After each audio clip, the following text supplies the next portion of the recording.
Bom, pessoal, na aula de hoje eu vou querer falar um pouco sobre vetores e matrizes com vocês. Vetores e matrizes são um pouco diferentes, né, do que a gente vê ali pelo ensino fundamental, ensino médio, porque vetor é a representação de um ponto no espaço. Matriz é mais parecido, só que a questão é a seguinte: essas estruturas de dados iniciais, que a gente vai ver agora, elas, elas servem para armazenar tipos de dados iguais na memória do computador.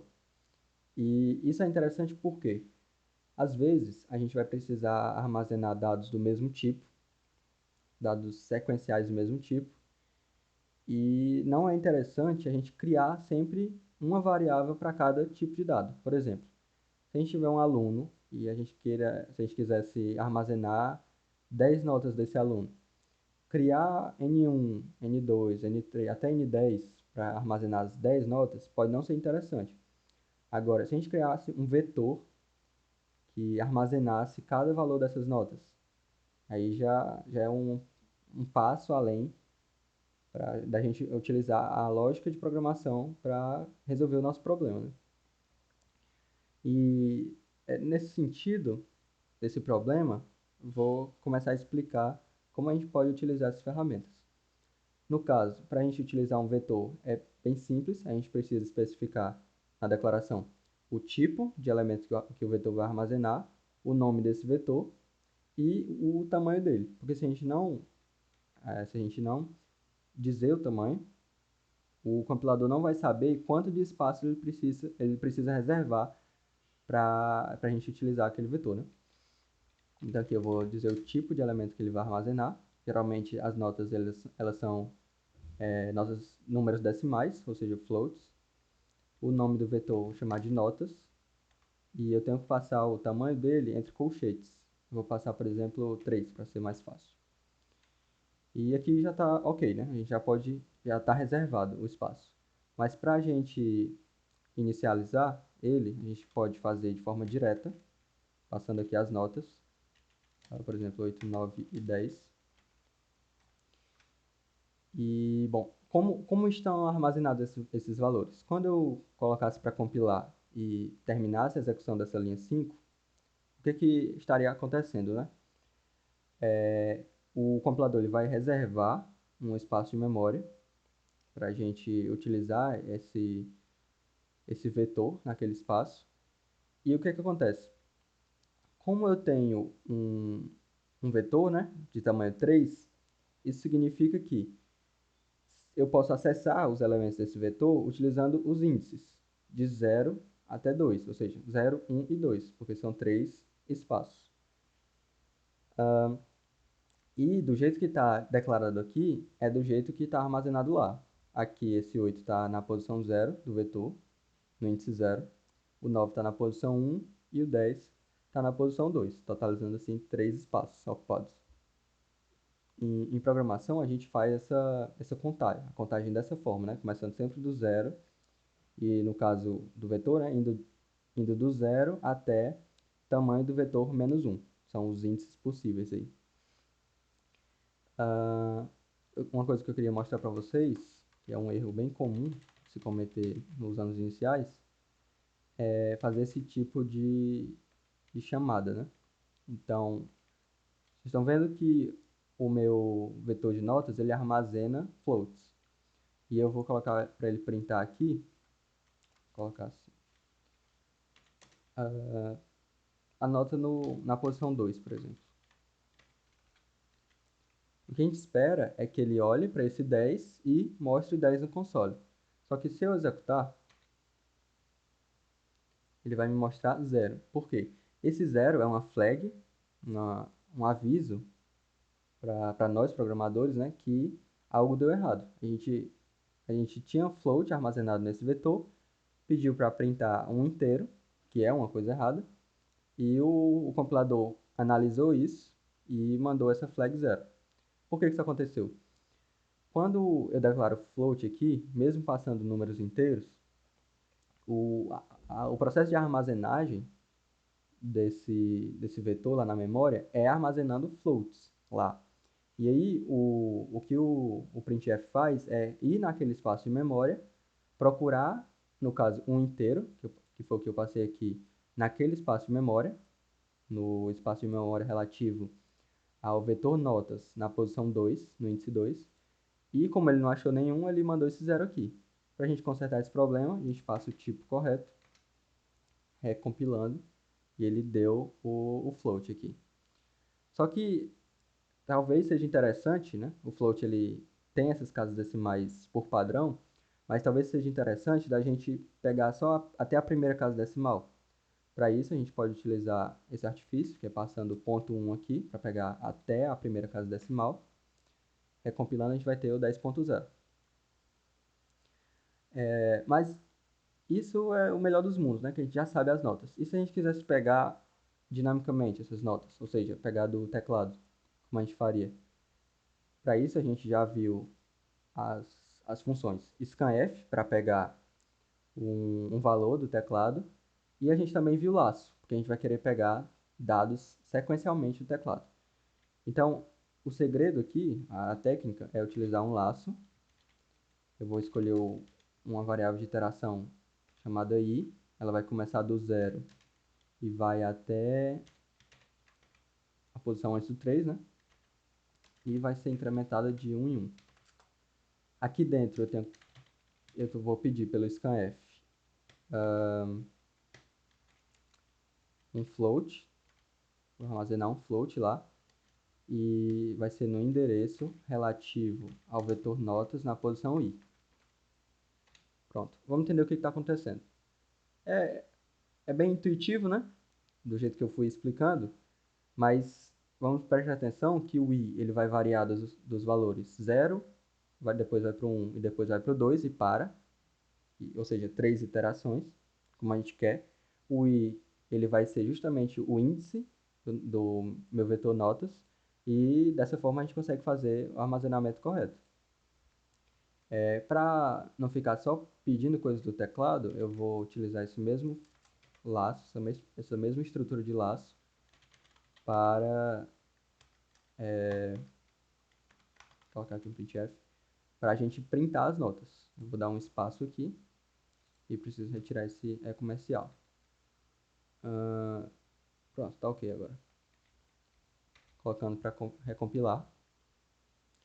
Apareceu esse símbolo branco aqui, essa marca branca, significa que ele está esperando alguma coisa do teclado. Então, eu vou colocar as notas que eu tinha colocado inicialmente, 9 e 10. E ele me retornou as notas do jeito que a gente colocou, né? Eu vou limitar aqui para ponto 1. Certo. Tá, interessante e tal. A gente conseguiu armazenar e printar as notas. Vou colocar aqui de novo 8, 9 e 10. Só que o que a gente pode fazer com isso, né? Uma coisa que a gente pode fazer com nota é descobrir a média. Para isso, eu vou precisar de uma nova variável, chamada de média. E agora no começo eu não vou inicializar o valor dela. Vou deixar só assim. Aqui dentro, antes da gente fazer o print, a gente precisa pegar essa média, né? Tem que ser a soma das 3 notas, e depois a gente vai dividir pela quantidade de notas. Então vamos lá. Esse segundo for, na verdade, eu vou dizer que a minha média vai receber o valor de média mais o valor das notas em cada posição.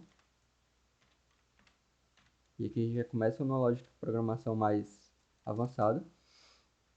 E o que a gente espera desse laço aqui é que no começo, na primeira iteração, média vale 0 e eu vou somar notas na posição 0.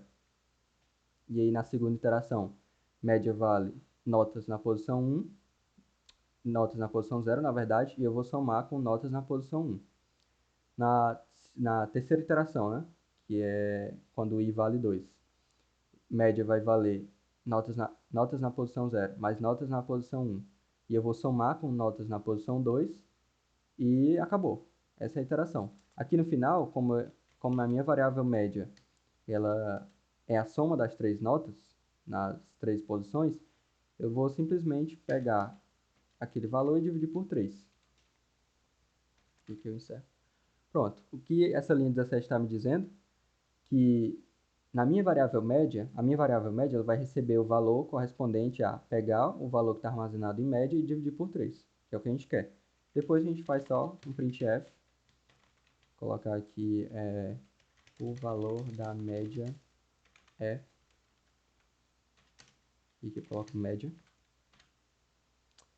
Pronto, dessa forma a gente espera que média seja retornado corretamente.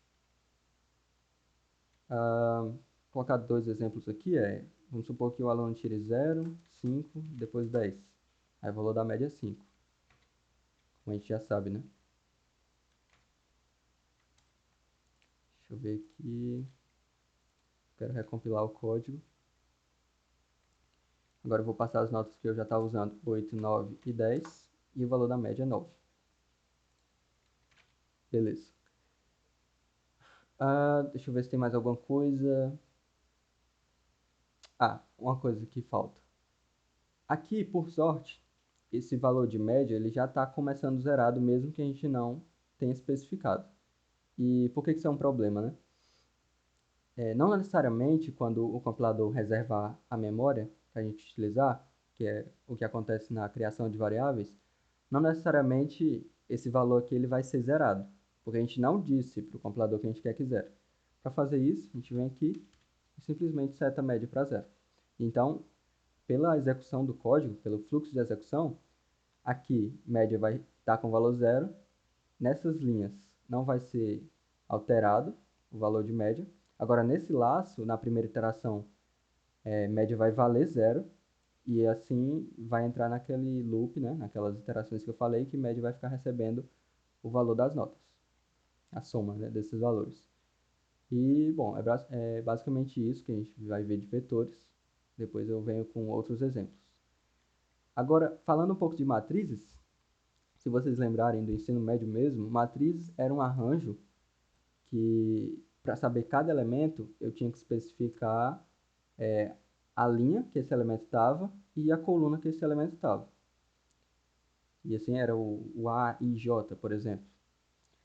E aqui em programação é bem parecido. Eu vou apagar isso aqui. E pronto. A declaração de matriz é dessa forma. Aqui eu vou colocar um 2, explico já por quê. Pronto, matriz é bem parecido, né? Como se fossem vetores, um ao lado do outro ou um em cima do outro. Dá para interpretar dessas formas. E a parte de arma, armazenamento lá na memória é bem similar, né? O que eu estou dizendo aqui? Eu vou ter uma matriz de nome notas, que ela vai ter 2 linhas e 3 colunas, dessa forma. Ou seja, aqui eu vou reservar um espaço na memória que vai armazenar os valores dessa matriz, que tem 2 linhas e 3 colunas. Eu vou colocar 2 aqui para representar 2 alunos e 3 para ser a quantidade de notas, certo? E depois eu vejo a questão de média. Posso colocar logo aqui, média 0.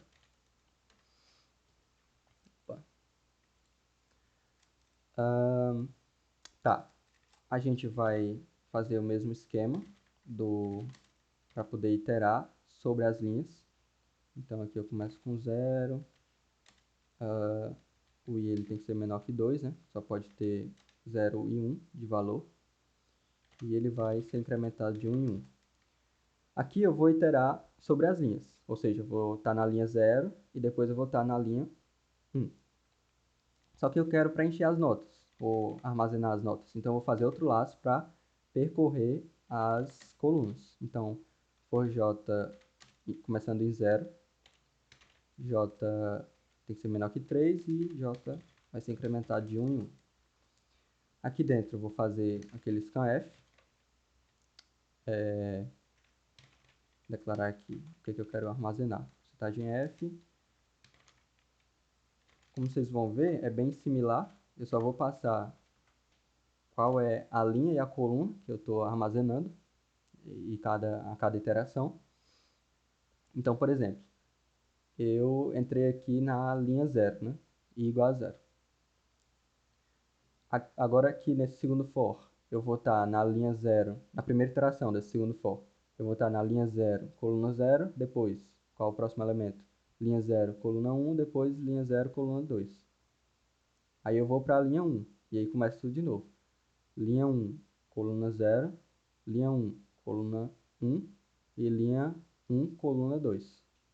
É dessa forma que os índices vão mudar aqui. Para mostrar esses valores, é só trocar o scanf aqui para printf.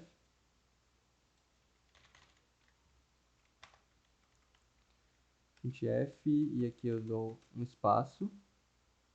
Deixa eu ver se falta mais alguma coisa. Acho que é só isso. Pronto, aqui está ok. Coloquei para compilar, ele está esperando que eu passe os valores. Então aqui eu vou colocar 1, 2, 3. Vou preencher aqui a minha matriz. Ó, alguma coisa não deu certo, né? Qual foi? Ah, estava imaginando outra matriz aqui. Vai compilar aqui de novo. Vou mostrar sem erro. Tá, minha matriz ela tem 2 linhas e 3 colunas. Então, eu vou passar aqui 1, 2, 3 para a primeira linha, e depois 4, 5, 6. E foi isso que ele mostrou.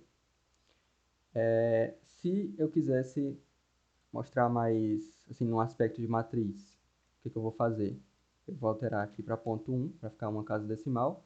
E quando ele for pular de linha, eu faço o comando para pular a linha aqui também.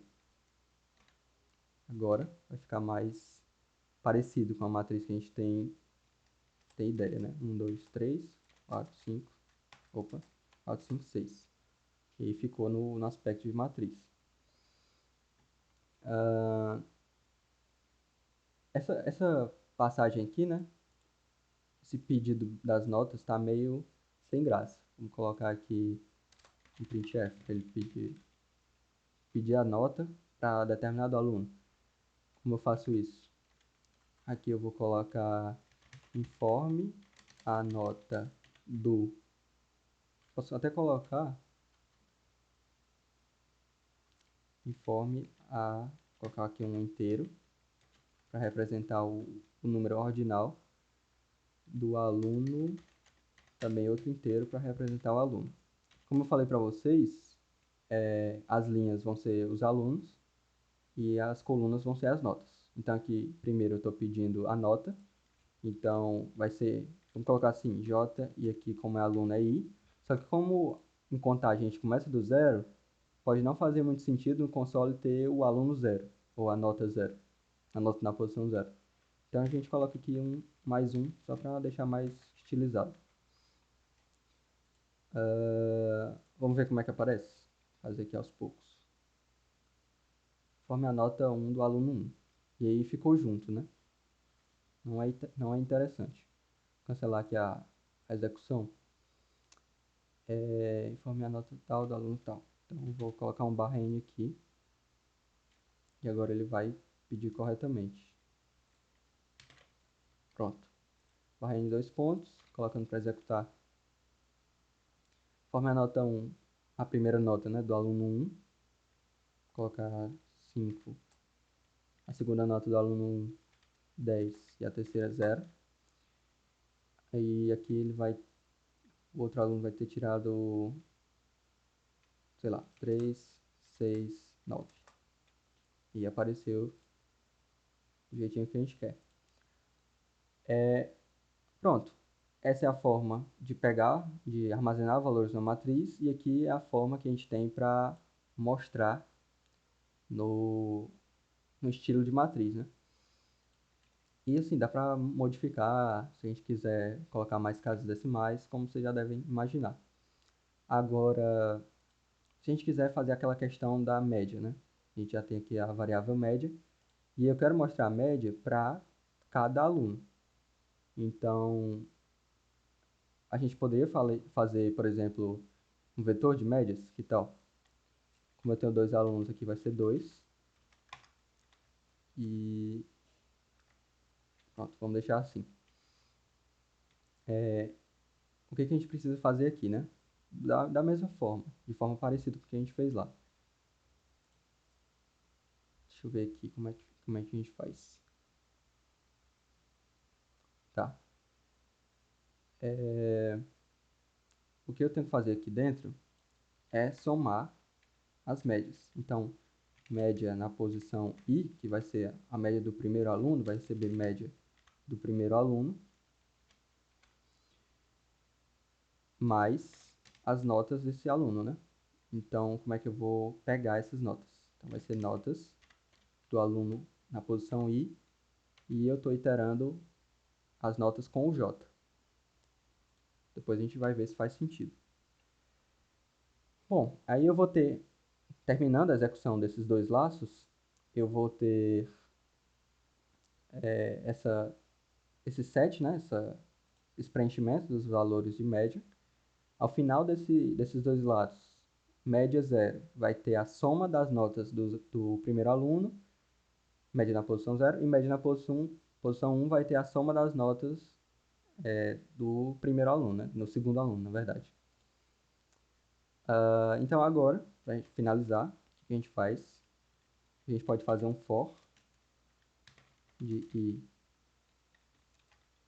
declarar assim, I menor que 2, I mais, porque agora eu quero fazer o esquema de média, né? Eu não precise fazer, por exemplo, pegar a média na posição 0, aí esse média na posição 0 vai receber média na posição 0 dividido por 3, aí não tem sentido, a gente tem que fazer isso de uma forma mais inteligente. Então, aqui ele está usando algum erro? É porque quando eu faço isso, por exemplo, isso aqui que eu fiz dentro dos parâmetros da função, o i ele foi definido como inteiro dentro da execução desse laço aqui. E aí, quando acaba esse laço, é como se a função tivesse acabado, e essa variável ela não é global. Para a gente deixar ela global durante a execução do nosso código, posso colocar ela aqui, juntar as variáveis, e acabou esse problema. Aqui eu posso até tirar. Certo? Vou fazer a mesma coisa com o j. Pronto. Então, i começa de 0, vai até 2. E o que eu quero é o seguinte. Eu vou dizer que média na posição i vai receber média na posição i dividido pela quantidade de... Na verdade, a quantidade de notas, né? Que seria 3.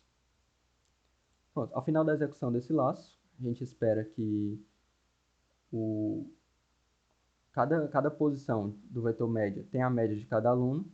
Então, para printar, a gente faz assim. A gente vai trocar aqui por um printf. A média do aluno I é, vou colocar assim mesmo, a média na posição I. Deixa eu ver se está tudo ok. Acredito que esteja.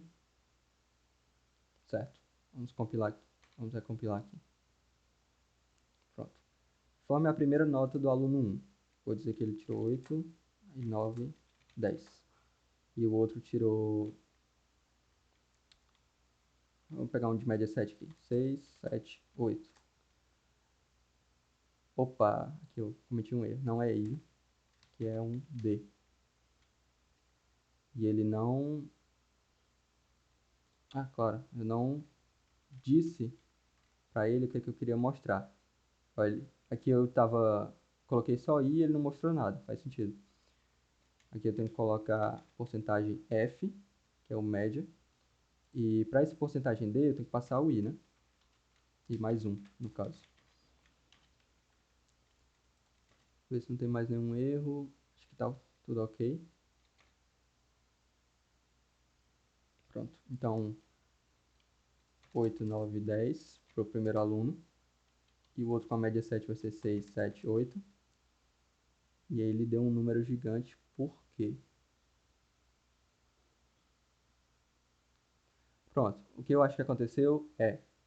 A gente não... quando o compilador foi reservar o espaço de memória, esse média na posição 0, ele já tinha uma coisa dentro dele. E aí, quando eu vim para cá, ele juntou na primeira iteração, que a gente esperava que isso aqui fosse zero, mas a gente não especificou. Então já tinha um lixo de memória aqui. Então, para isso, a gente pode inicializar o vetor com zeros, né? Abro chaves e inicializo com zero. Para ficar melhor aqui a visualização, eu vou dar um /n, pode ser aqui no começo. E ó, aqui deu certo, né? Nosso aluno com a média 7. Colocando para recompilar.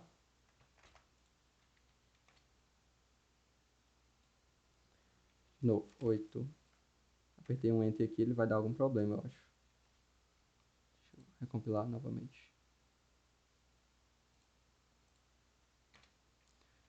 Recompilando. 8, 9, 10. E o outro vai ser 6, 7, 8. Pronto, a média do primeiro aluno, do aluno 1, né, é 9. E a média do aluno 2 é 7, como a gente queria mostrar. E, bom, galera, é assim mesmo. Cometer erros faz parte.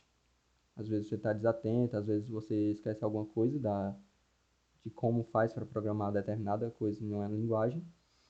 E é assim, a gente vai pensando e corrigindo os erros, os bugs. Bom, por hoje é isso. Acredito que não tenha mais nada para mostrar para vocês e até a próxima aula. Valeu!